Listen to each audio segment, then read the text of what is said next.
Welcome back to Curiosity Unlocked. Today, we're diving into a question many of us have faced.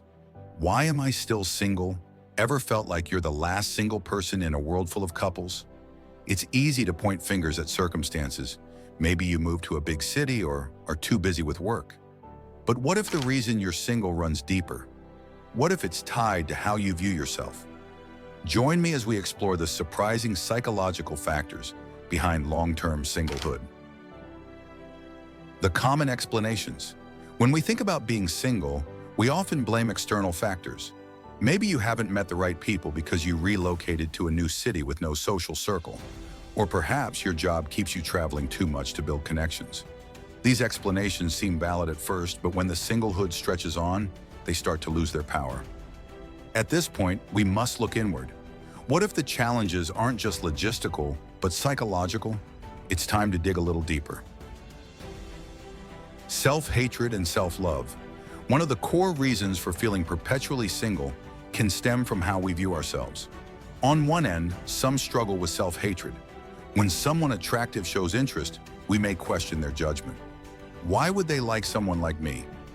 This internal dialogue leads us to believe that affection is a gift we haven't earned, which makes us reject it, often before it even begins. Instead of seeing love as something to embrace, we perceive it as a flaw in the admirer's character. We convince ourselves that their interest reflects poor judgment.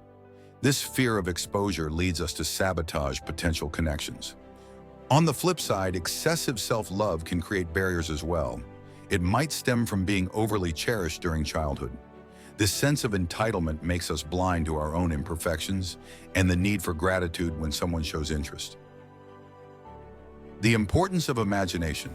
But here's the thing, love often requires imagination.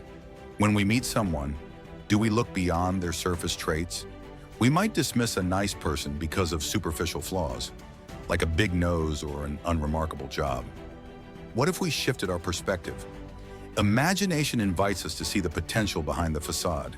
Maybe that ordinary person has a wild side waiting to be discovered. Perhaps the one with a unique accent has fascinating stories to share. Practicing imagination. To cultivate this imagination, try this. While commuting or strolling down the street, take a moment to really observe those around you. Imagine what hidden treasures of personality and character they might possess.